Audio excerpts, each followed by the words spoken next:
Wouldn't it be nice if we could come back to sanity as a collective? And what does that take, though? What would it take?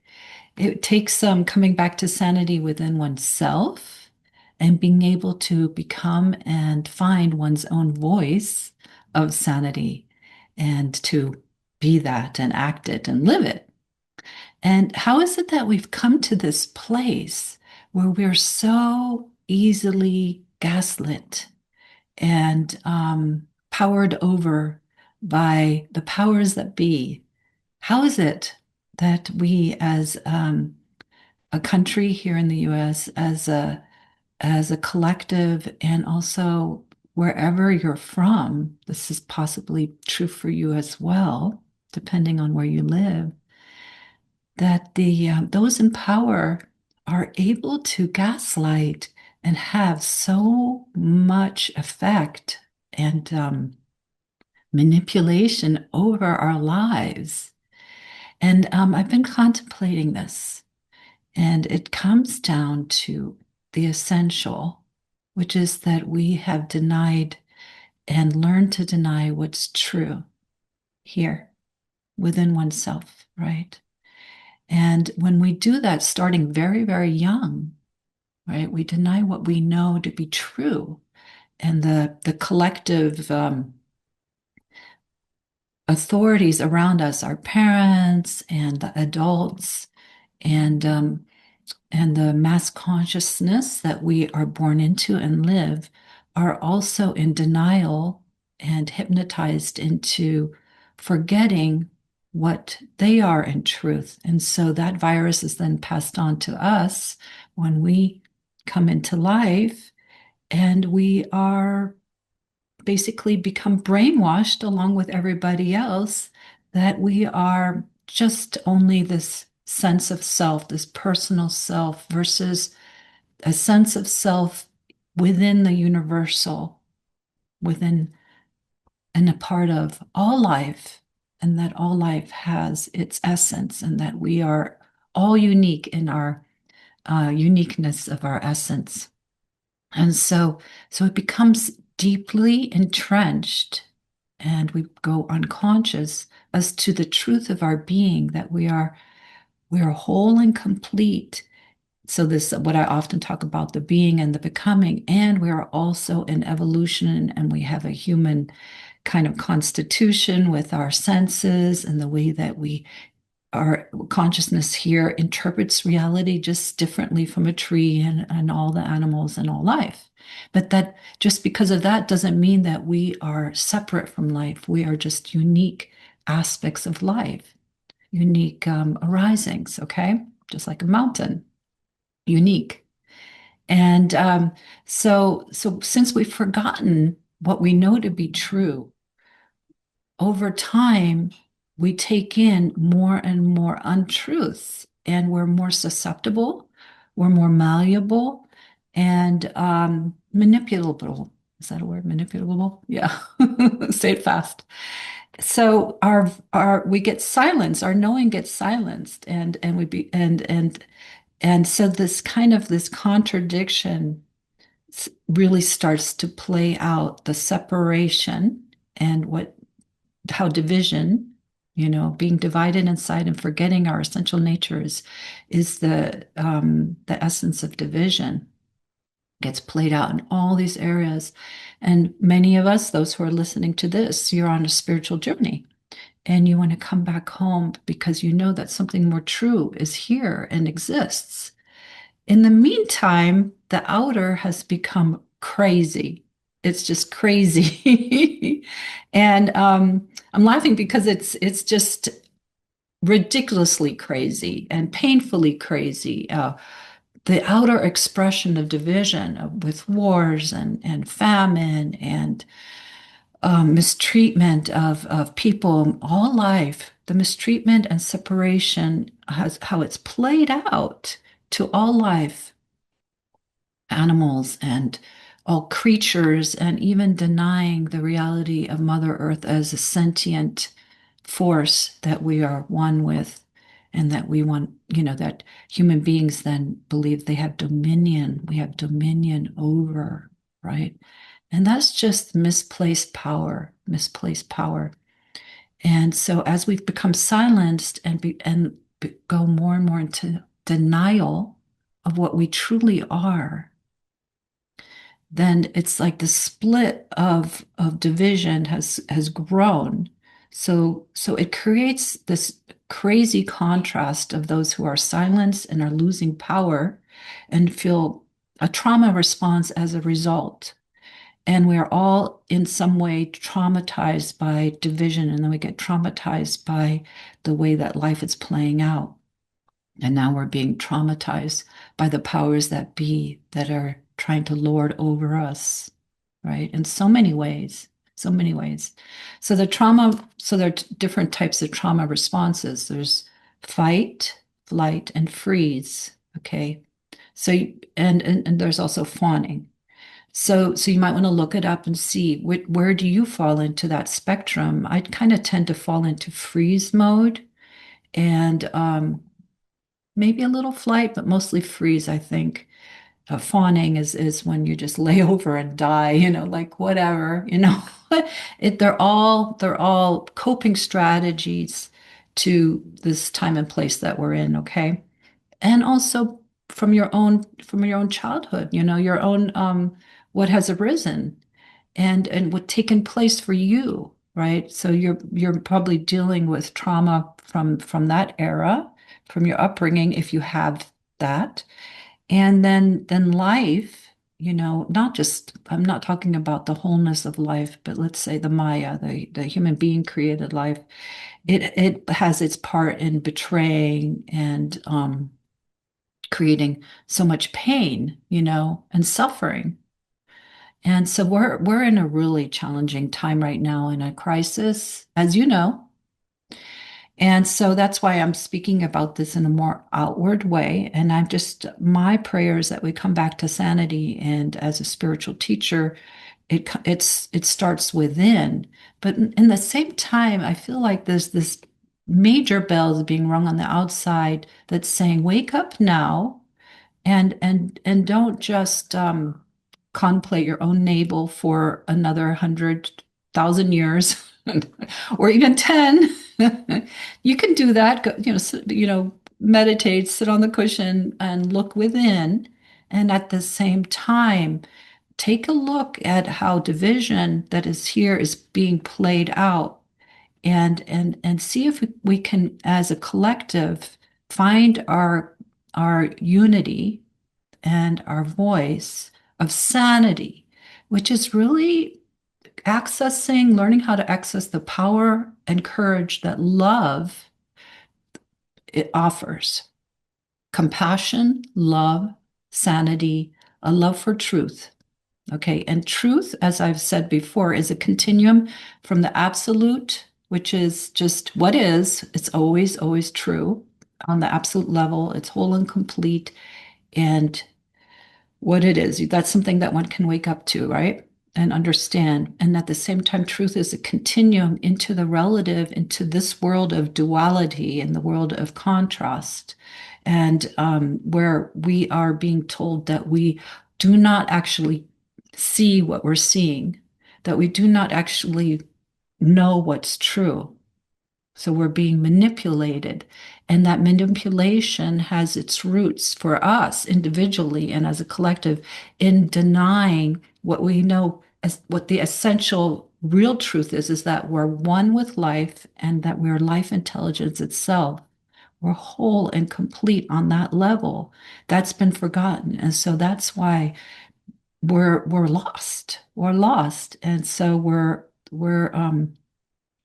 vulnerable. We're vulnerable, okay?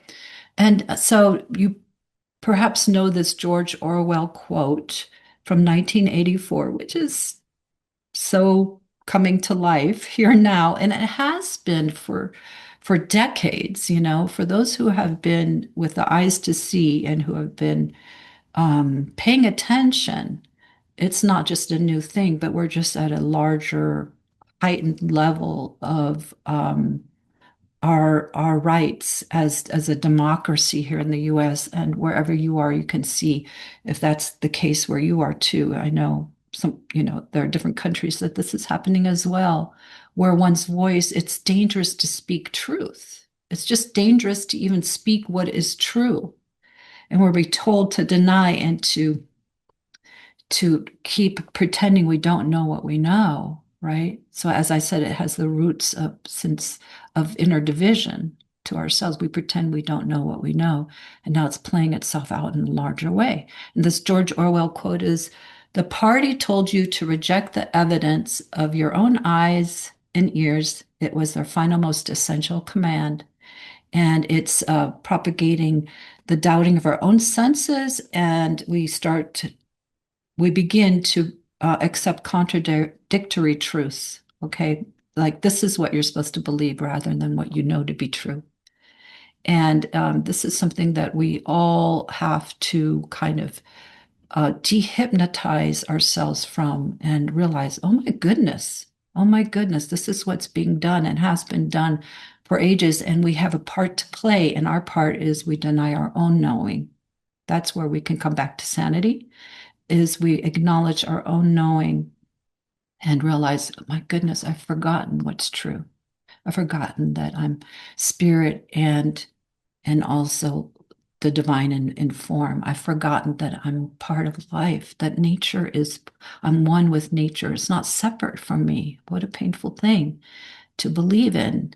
I forgot, and we even deny our feelings, right? We deny what is here, and we deny the feelings in someone else. We're just going to play nice when we have a coffee or a tea with a friend, and you can tell that they're very, very sad, unless you have a very special relationship with somebody, and you're able to lean in and say what's really going on. We don't have to just say it's a nice day when I know you're very, very sad. We have these private griefs and private hells and private pains, um, and we deny our own anger. And all of these feelings that we have actually contain freedom within them. They're not just they're not aspects of ourselves that are meant to take us down. It's information. Grief is the other side of grief is love. What if you're experiencing grief? It's because you actually feel deep love. And now is the time to feel a lot of grief as well for our whole planet, our whole ecosystem, for one another, for all life. Grief is a valid experience because it's love being expressed. Okay. And anger is also anger. What is anger? If you let yourself feel it, it's an elemental force. Don't act it out, but feel it, go into it, lean into it. There can be a lot of clarity on the other side of anger of what is trying to speak and reveal itself. So coming out of hiding and out of denial of what is taking place here inside of oneself, what is taking place as a collective, that there's this us and them that is just extremely painful. Our division is being played out on the outside, as you well know. And one more thing about all this is that, we cannot meet life and want to change it from the same place that the pain what has been created, from the same division. And I think that Einstein said something about how you cannot change something using the same energy that has created it. So that means that it has to be approached in a different way. So casting out anger and division and saying this is your fault and judgment is not necessarily the way to do this, okay? And this does not mean to deny what you know to be true, that wrong is wrong and there's a right way to be with others and to treat them. There's a kind way, there's a compassion way, and that actually, do we need to be lorded over? I don't think so. What about our own intelligence starting to come forth and have a voice? And I know that even in our nervous system and in our DNA, our generation of what's out of balance is that it's scary and dangerous to speak truth. People have been martyred, they've been sacrificed. We even have Jesus on the cross, right, as evidence. Oh my goodness, how many proofs have there been? Even, well, there's Gandhi, there's Martin Luther King, there's so much evidence of people who have been sacrificed, including modern day heroes who are being killed for acting and speaking what they know to be true. Okay. So yes, that like creates these shock waves inside of us all. Like it is dangerous. It is scary. You would have to be crazy. I mean, and that's on purpose, that's all on purpose. Scare the bejesus out of you so you stay silenced. Okay. So you stay quiet. But there's got to be this revolution from within of like, no, this is not only about politics or anything like that. This is about us rising up and coming out of a conditioned, hypnotized state of of accepting what's not true in general and emerging into what's possible, into what we're capable of, right? And participating as a life and having universal intelligence begin to move and speak, and be welcomed here. So, like I said, we have this deep seated fear of what it would be like to kind of come out of hiding. And we've got to speak up and be honest about that fear. Speak even if your voice is shaking, right? That saying, speak and come together with your friends and come together in small groups, come together in larger groups and speak, even if your voice is shaking, and be honest, not just about what's happening in the world, but what's happening in your world. Speak up. Don't be ashamed of what you contain.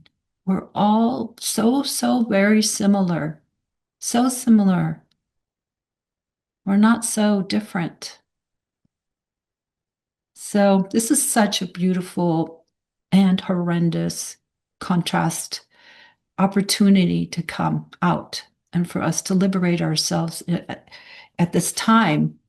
That's the potential and the invitation, and we'll see if it's achievable. At least we can try. We can try and be the change that we want to see in the world. Be it. This is the spiritual call as well, the being. We really know deeply in ourselves what being, we're increasingly knowing what that is. Be the change, be it, vibrate it out. So let's come back to sanity together. I'm game. I'm not a rah person. I'm not trying to be on a mission here. This is just me being me. And I love life. I love being here. And it'll be fine when this being here is over too, for me. And eventually everything gets extinguished. But while we're here, it's like this calling from life itself saying, remember what you are, remember what we are together, remember our collective unity, and see what's possible. All right. Be well, take good care of yourself. Warm wishes.